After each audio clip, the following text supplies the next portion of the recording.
All right, welcome everybody to our latest Live Motocross podcast as we talk all things AMA, Pro Motocross, SMX, MXGP with the great man Jason Thomas. Obviously, firstly, thank you to everyone for listening and supporting the site. We really appreciate it. We'd also like to thank our sponsors for this episode in Fly Racing and Firepower. Starting with Fly Racing, who have just dropped their 2026 range, which raises the bar once again for performance and design. Built with championship proven technology, the new collection is all about control, comfort, and confidence on any track, in any conditions. Leading the charge with the Formula S, the world's first off road smart helmet. It's a game changer and a bold statement of Fly Racing's commitment to innovation. Obviously, ready to ride? Check out the full 2026 line at flyracing.com, your local dealers, and follow at Fly Racing Global on social media. And cheer on all their athletes in the SMX and MXGP World Championships. Also, big shout out to Firepower, who are teamed up with Club MX and many other heavy hitters in the industry. So, you know, their stuff's quality. So, be sure to check them out too online and on socials to see why they're so highly regarded in the field. Obviously, welcome, JT. How's life? And thanks for joining us ahead of the Pro Motocross finale at Budds Creek. It's been another busy one for you, no doubt, mate, with the fly stuff, Unadilla aftermath, and all the silly season stuff going on, mate. It just keeps giving the motocross world, doesn't it? Yeah, man, all is well. I'm in just south of Washington D.C. now, and for those who have been here, I'm in a city called Waldorf, which is kind of the staging area for Budds Creek. But Pro Motocross finale, 3 more playoff rounds, Motocross of Nations, and I get to tap out for a second. So I'm kind of like excited for time off, but I'm also kind of dreading it because I really like kind of the rhythm of it. So I don't know. It's the natural flow of it, but we're getting close to wrapping things up here. Yeah, mate, it's exciting, and I guess we'll talk a bit about Unadilla. Obviously, give the props to Jet Lawrence. Obviously, we give him so much praise, but he certainly deserves it. And you know, he's back on top after a couple of strange weekends, mate. I went a few weeks without winning an overall, which is a bit rare by his standards, but fifth 450 championship already, which is just wild at his age. And you know, you pretty much said, mate, we were talking the previews. You were saying, yeah, he can get back and win and get this championship sorted. A lot of people were doubting that, but obviously the opinion was vindicated, mate, because he did it with aplomb, didn't he? So efficient. You know, he's got those bursts of speed, the starts dial, the managing the races so well. You know, he's got all the tools, all the attributes are there, mate. And I guess your take on it from another epic weekend for him and the team, and obviously just showed that he can do it even when coming back off an injury. Yeah, the kid's just special, and that's really what I based my predictions and commentary on, is that he's not like most people, and I would say James Stewart is, you kind of mentioned those two in the same breath, and James Stewart did the same thing in 2008. So I really didn't see any reason with modern medicine, which is far, far improved from 2008. Now, the recovery methods, the surgical procedure itself is far less invasive. And when I look at kind of who he was up against, I couldn't be sure. Obviously, that Sexton was going to leave, and I didn't really know what to expect from Tomac.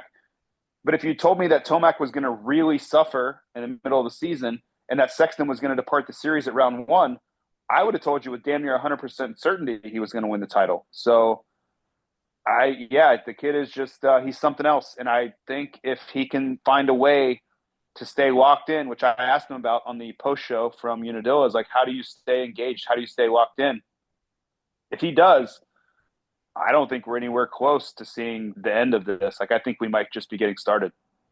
Yeah, it's pretty impressive and frightening for his competitors as well. And it was pretty cool to hear Tomac and sort of the Lawrence brothers having that discussion following Weege's question about the respect they have from each other and how they race each other in a pretty intelligent, sort of calculated manner with using racecraft and skills. And, they're treating everyone the same and they don't hold those grudges. I don't know if that'll change with Deegan. That might be a nice source of motivation for Jet because he seems to, not mind engaging in a bit of Deegan banter here and there. But yeah, that's a challenge, like you said, just keeping motivated and focused. But it's pretty cool seeing, those guys have that mutual respect and be able to trust each other on the racetrack too, isn't it? Yeah, it is. And, I think they're so in tune with each other that they push each other. And there's no way that either of them would be as good as they are without the other one. And I would say Hunter has probably benefited more lately because he has this juggernaut to kind of mirror every day. But I would say, years ago, Jet was the beneficiary, kind of looking up at Big Brother, seeing how to do it, because Hunter was going through the trials and tribulations of finding his way in the pro class. So Jet got to watch all those things early on. He knew what mistakes to avoid, what pitfalls to avoid. He didn't have to go through and kind of wallow his way through things. He got to see his own flesh and blood work that out. So I think that allowed him to kind of take steps more quickly. And so, yeah, it's just kind of the yo-yo back and forth of who's benefiting more than the other. But no doubt about it. I mean, they're the two of the best we have in America. You could say throw Sexton in there. I think he has to be in there. But it's pretty remarkable. And I told Dazzy this to his face. For those that don't know, Darren Lawrence's nickname is Dazzy. I told him to his face, like, I can't imagine how proud you are of those two. And he just kind of shook his head, right? Like, which is, that's all I needed to say. And it's pretty amazing accomplishment that they have going here.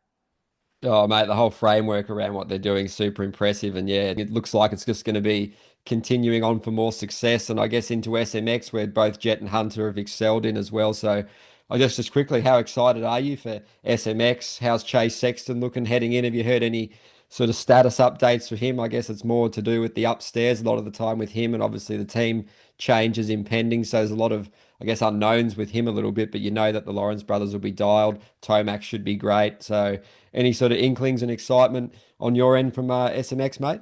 No, I think we'll just see more of the same. I think for Sexton, quiet is good, because I was nervous that he wasn't going to race these and wasn't going to race Motocross of Nations after Ironman, because he was really angry and throwing around some pretty heavy comments leaving the track. So I think the fact that we haven't heard anything is a really good sign, because I think he would have had to tell Team USA or KTM that he wasn't going to participate in these things, and that we would have already made news with that.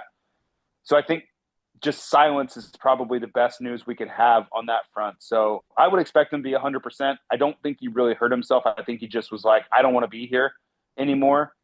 And I think he just went home, regroup, and we'll see him in Charlotte. Yeah, it'd be interesting. It'd be great to see him out there because he should be right up the front. And obviously, the big talking point, which seems like it always is, we've got to touch on Prado, all that conversation surrounding him potentially going to KTM. Obviously, it's just not working with Kawasaki. You heard Justin Brayton, who you obviously know very well, saying it's probably just best at this point to part ways. So I guess another shocking day at Unadilla. Just didn't look like he had it in him again. And yeah, we could be counting down to his last races on Kawasaki. So it definitely hasn't gone to plan. We look back over a year ago, we were talking about how good it was going to be. The excitement was there. And there was a little bit of a few positives heading into Unadilla, but yeah, that certainly was swept away. So it's been one step forward, two steps backward all along. So it's your take on Prado, mate. Doesn't look like he'll be in green for too much longer. Well, I could probably write a book on my thoughts on Prado at this point, but you know, long story short, I went from there's no way he's leaving. They'll sort it out. Like, it's too much money, too long of a contract. But I'm on the other side now. Like, I think he's leaving. I do not think he will be on a Kawasaki in 2026. That is my official take, and I feel very confident in that at this point. The thing about it is it's completely come apart on every front. I don't think he's really trying anymore. When you get the whole shot and then you are going 10 seconds a lap slower than your best lap at the end, that basically tells me you're not trying.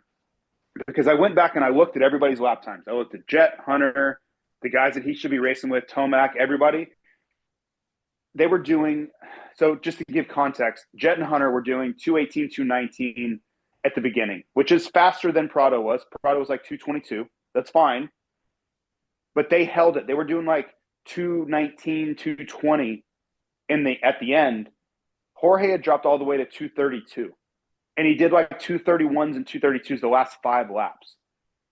So you wonder, like, people ask, like, how the hell did he get 15th? How do you fall from first to 15th? Well, that's a 50-second differential in the last 5 laps. That's how you get to 15th. That's how you get passed by Mitchell Harrison. It's not that he couldn't go fast. If he could have even done like 225s which would kind of be the same frame of reference that Jet and Hunter are dropping off, like as the track deteriorates, that's fine. Then you get like eighth, right in where he's been, no problem. But when you, in my opinion, quit, and I don't know a better word to use because he didn't pull off, but his effort was gone. Like he was riding around. And you can see there's one clip where you can see him, he looks back, sits up, pulls a tear off, kind of goes over the jump. Like that is the quintessential context of what I'm talking about because he's just not trying anymore. And for him to ride around and do 232s, he could do 200 laps if he had enough fuel and do 232s. Like that's minimal effort. You literally can't really be racing and go much slower than that. And that's not acceptable. It's absolutely not acceptable. So I'm kind of with Brayton at this point. I think the team is kind of over it. They've tried everything. He hasn't really done himself any favors with them because he has kind of thrown everyone, including the team and the motorcycle, under the bus. I think he's completely over it with the bike, which he's been very vocal about. So like I can't really see any ways of redemption here. I don't think that management's happy with him. I don't think he's happy with management. So if you're looking for some sort of silver lining to point to and say, well, that's the road they have to go down. That's how they come back to relevance. And I'm not saying he's going to win, but that's how they could be like a steady top 5 and 6 guy, and they ride this out, and then they go their separate ways. I think that ship has sailed at this point. I truly do, and I think he will be on a KTM in 2026 in America. I think that's the road we're headed towards. Yeah, it seems absolutely crazy. Well said. That's some really excellent insight. And I guess how damaging is this to his reputation from your perspective as a racer? It obviously raises questions about his future for potential teams wanting to avoid a similar pitfall or fate to this. And as you know, mate, you don't want to have a reputation as someone that gives up per se. It's not a great look, especially these blokes are, all racers have a pretty high opinion of themselves and, they expect the best from themselves and those around them. But it's not a great look. And obviously the fans haven't really resonated with him at all because of a lot of this. But the fact that there hasn't been a huge lot of self-criticism, it's mainly been that's all the bike problem. That doesn't look good either, mate. So how damaging overall do you see this for him? Well, it's not great. He should be thanking his lucky stars that Tom Vial went back to Europe, because if Vial had decided to stay, there would be nowhere for him to go. He would be, I don't really know what the answer would be. Stay where he's at and make millions of dollars. That's not a terrible option, but he seemed to not want to do that. So this opening that I keep hearing is going to possibly be the answer, where Vial has a low salary spot that he's not taking, and that would let Prado come over, ride a 450 on a entry level payment deal, which he's fine with apparently because it gives him what he wants. He's very fortunate that's available. Now, when you talk about what does it do to his reputation, he better hope that he comes out swinging next year. That's all I can tell you.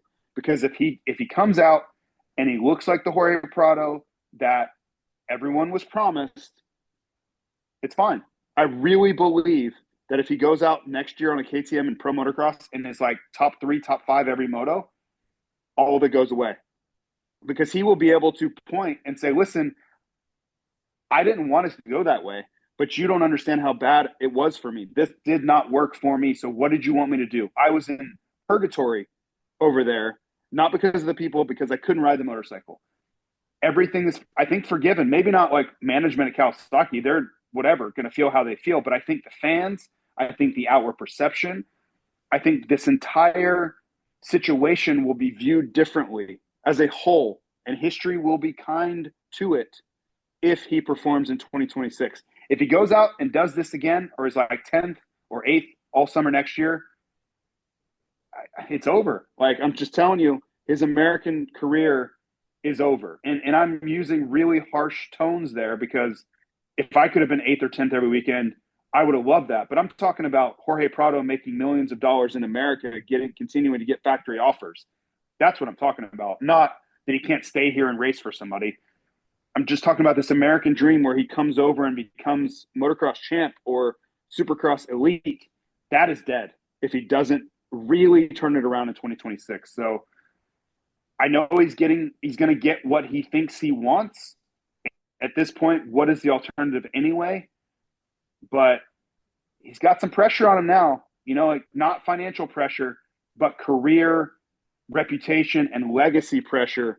He's got some incoming for 26 the way this is going. Because I think if he stayed, and I think if he handled his PR better, and just every time he talked, he said, you know what?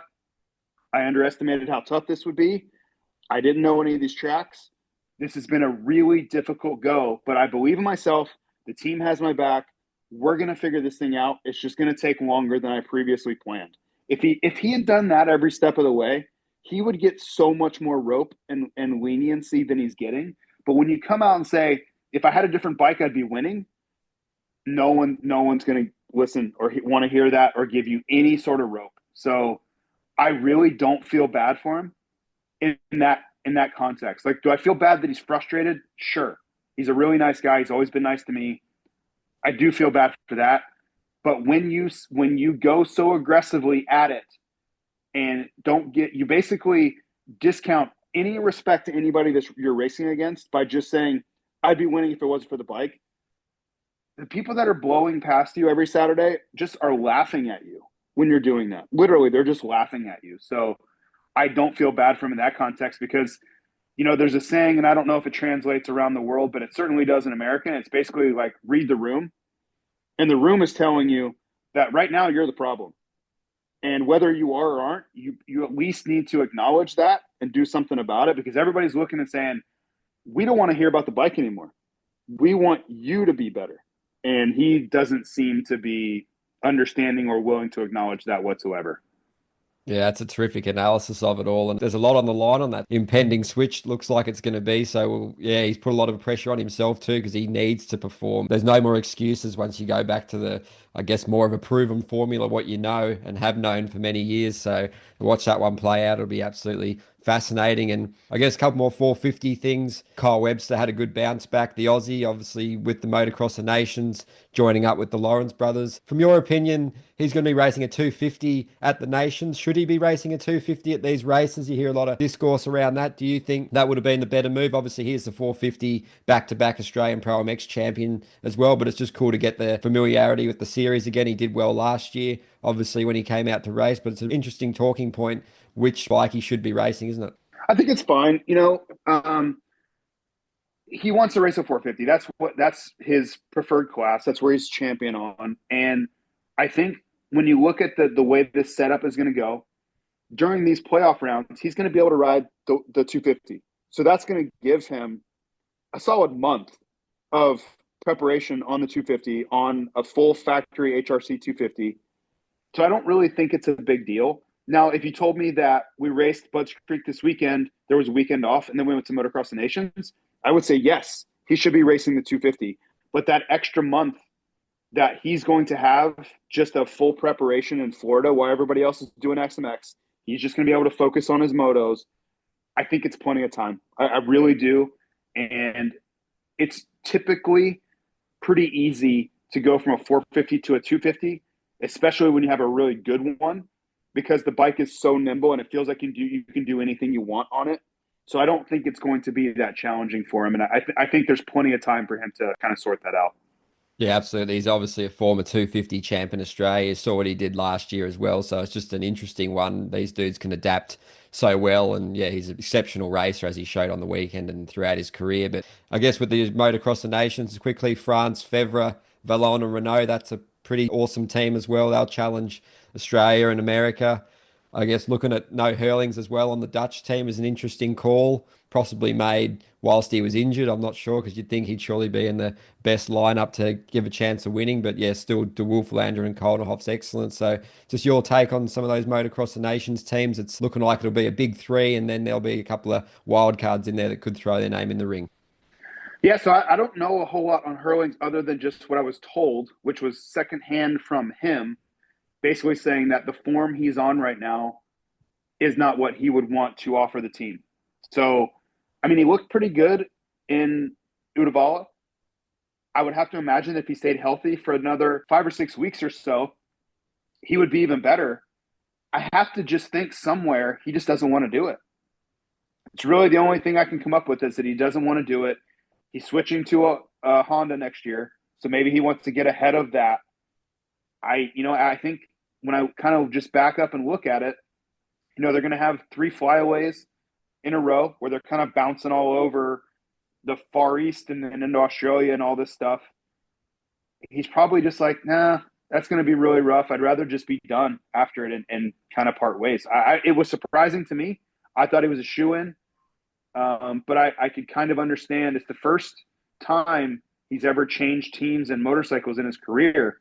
So maybe he just wants to kind of be ahead of that and not lose another 2+ weeks of off-season kind of preparation time.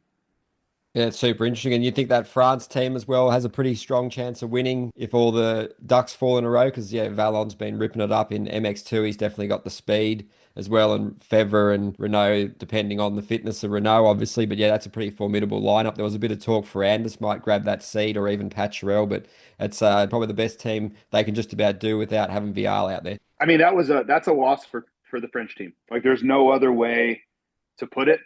You have a guy that just got on the podium at Ironman, looked great doing it. Fantastic starter on a factory KTM in the series. He's on a track in the series he's been racing on. You lose that and you go to Mathieu Vaillant, who looks fantastic. Don't get me wrong, but he's young, he's inexperienced, he's never raced this track before, he's never raced in America before. It's a huge stage with a ton of pressure. It's a downgrade, and I don't mean that to be a kind of negative comment towards Vaillant. I don't mean that. I'm just trying to be realistic and logical about it. It is a downgrade for the team. Doesn't mean that Vaillant can't come in and put in the race of his life and really overperform and all that. That doesn't matter. I'm just looking at it from a just on paper. What would, if somebody was like laying out odds for how this was going to go, they would say that their odds got worse from Vaillant going on the team. So for me, not wanting the French team to win, I love it. It's great because I really felt like their team with Vial on it, especially if Renault puts in an effort like he did at Redbug, they could win the damn thing like easily. Like everybody's going to be talking about USA and Australia. The French team could win with that team. I think their odds just got significantly worse. And there's going to be some sort of scenario where like Webster and Vaillant have a showdown to see who really steps up. We know what Deegan is and what he's going to do. But does Tomac have his good day? Does Sexton have any issues? Like somewhere in here, there's going to be a variable that makes a difference because I think Hunter and Jett are pretty dependable. Febvre is. Renault could be that guy too. We don't really know what we're going to get from Renault. He's all over the place with results.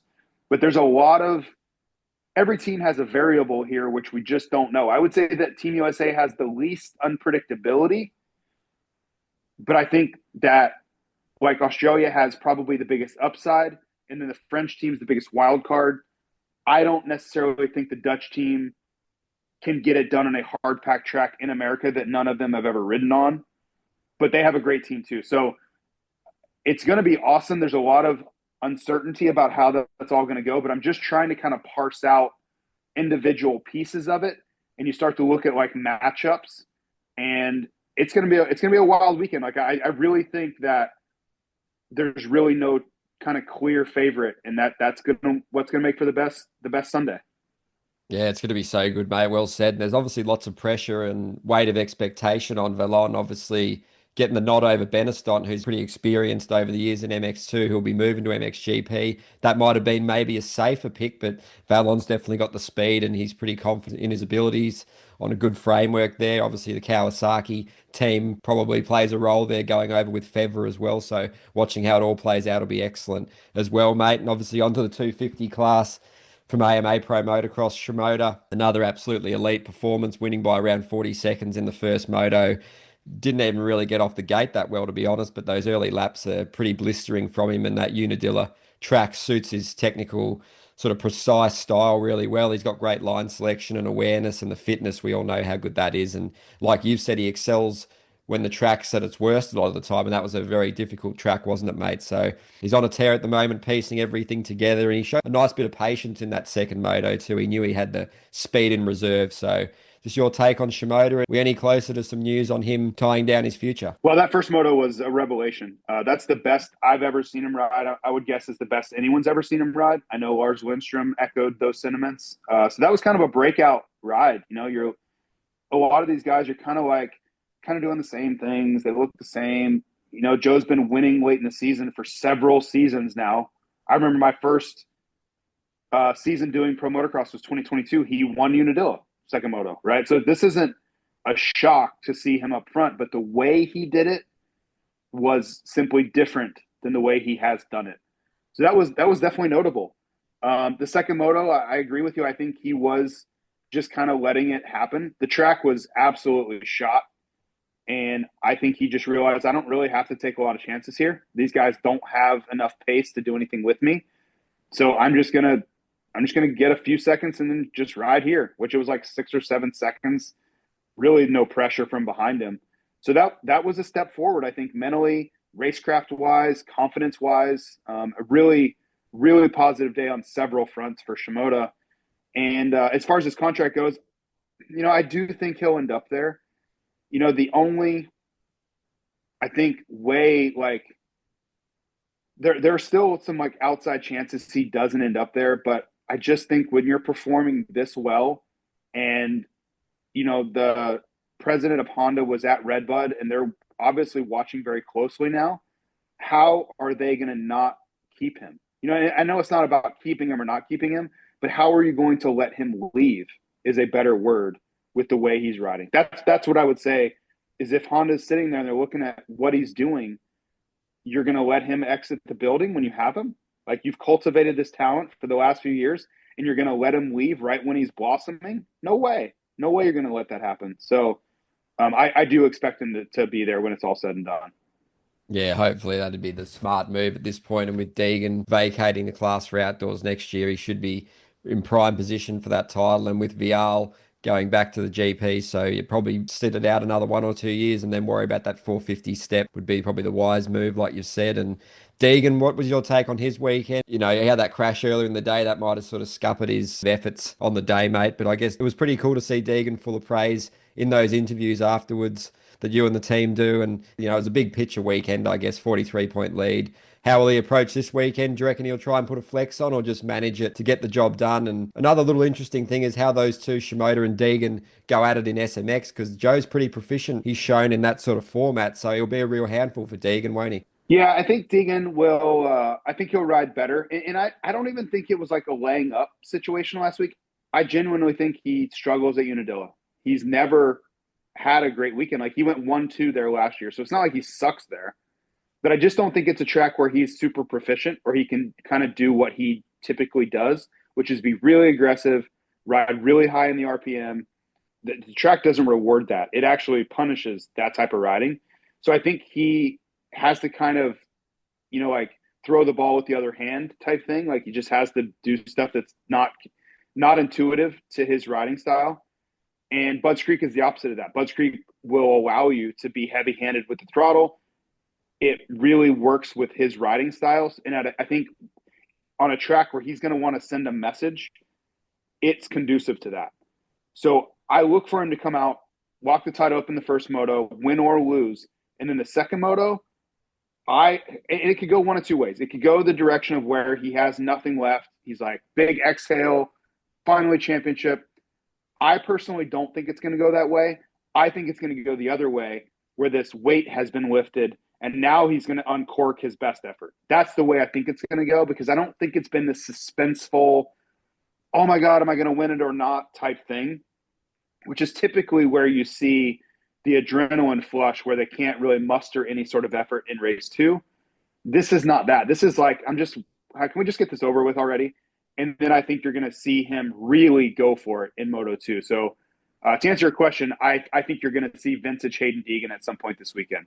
Yeah, very nice take on it, mate. Well, hopefully we see him come out swinging. He likes to do that, make a statement, so we should see it. And just your take on, cool to see a couple of Kiwis out there. Obviously, Brody Connolly, which BT spoke about on a recent podcast with us, and obviously Cole Davies making his pro motocross debut. Didn't quite go to plan for them, but it was pretty cool to see Brody running up there around that fifth, sixth mark in one of those motos. Obviously, the Australian MX2 champion. And as the moto went on, he was battling with the French 250 champion, Boy Ramey, who's pretty well known around the GP paddock for people that follow that series. But that just sort of shows, once again, the allure of the series Pro Motocross. You got the French and the Aussie 250 champions battling around there in 15th, mate. So it's a real draw card, obviously. But yeah, just your take on the Kiwis and just that little cool bit of narrative there. Yeah, it's I think for Conway, I was a little bummed. I really thought he had a chance there, and I didn't expect him to get shuffled back the way he did. But it has to be really hard. It's a track he's never raced on. It's a big stage, and the track was really, really challenging. So I hope he can get another start like that and kind of find his place amongst those guys, because it seemed like he kind of knew what the pace was, but then I looked at the results and it wasn't probably what he wanted. So I do think he's got some promise. For Davies, I mean, it's only, one way up from here. Like, that was not what he was looking for, but I'll be honest with you, it wasn't too far off of what I expected.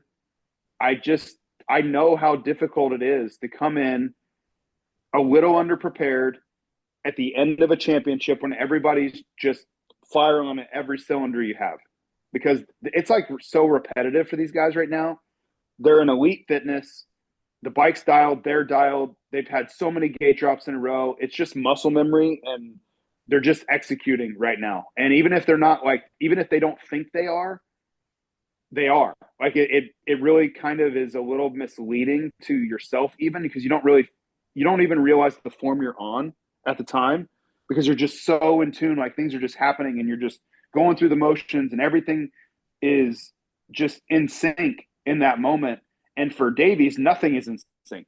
The bike's different. He's never raced Pro Motocross Outdoor Series before. He's never raced Unadilla before. He's not 100% healthy. Like, there's like 10 million variables that are not ideal. Like, he's so behind the eight ball on every front. Like, literally every single variable, other than he's got probably the best bike in the class. Everything else is a net negative for him going in. So you couple that with poor starts because he qualified poorly, like that, it's like a snowball effect. If you don't qualify well, and that's not going to change for Butts Creek, it's actually even more so. If you don't qualify well, you're probably not going to get a good start. Then you're probably not going to be able to pass, because Butts Creek's incredibly hard to pass on, and your result's not going to be very good. So it's like this. It's very reminiscent to me of how German Supercross was, and I know nobody has any context for that reference, but it's identical, because if you didn't qualify well in the morning, you don't get a good gate pick, and you're talking about these tight arena cross tracks, and if you're on the outside, you're screwed. If you don't qualify well, you get a bad gate pick for your heat race. So then you get a bad start, you get a bad position in your heat. Then we go to a semifinal. Well, guess what? Now you have a bad gate pick again. So it's going to be really difficult to do much. And then you're doubling, like, there's, 2 heats, 2 semifinals. And you're behind the eight ball every step of the way. Like, you can never get ahead because you're just constantly in a bad position. The inverse of that is, if he was 100%, you get a good gate pick. So like Deegan's and Hamakers, they're going to qualify well. They're going to get the inside gate pick. They're going to get a good start. They're going to get a good position on the first lap. Then they basically just have to ride defensively the whole race. Like, it is an entirely different weekend for a guy like Cole Davies than a guy like Hayden Deegan. And just remember, 4 months ago, these guys were basically equals.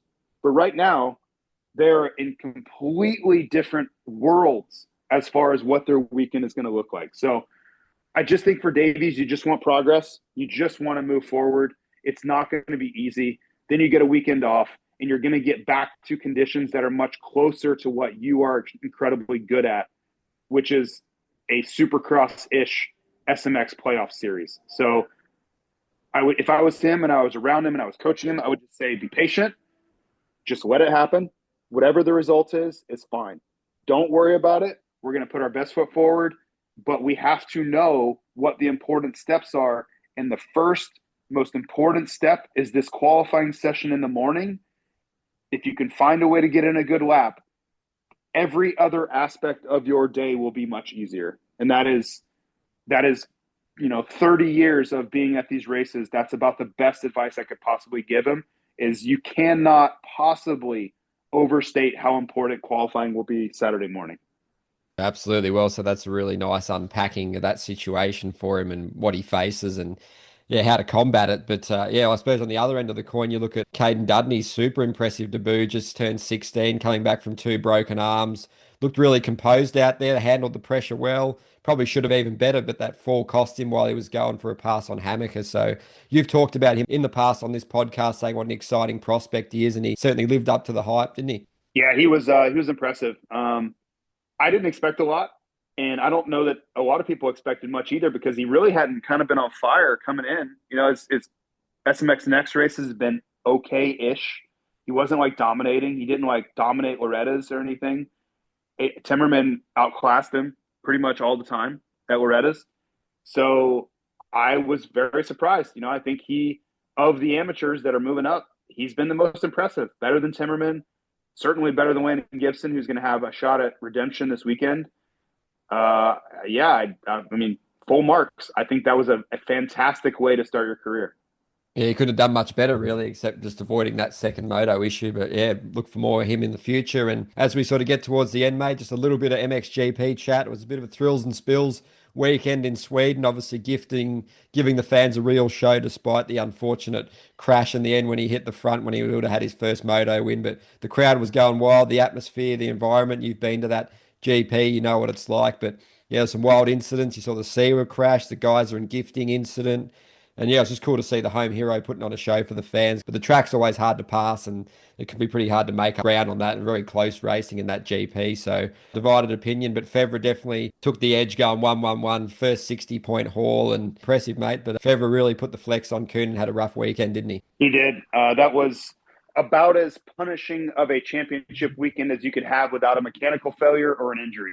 Like, I just don't know, just sentiment wise. I talked to everybody involved over there, and there was just a lot of like deep sighs on the phone, like, because they know what that meant. They know how difficult it's going to be to claw back 40 points from Fevra when he really hasn't put a foot wrong. Like, if it's 10 and you just have to be better than him down the stretch, well, you'll take your chances with that.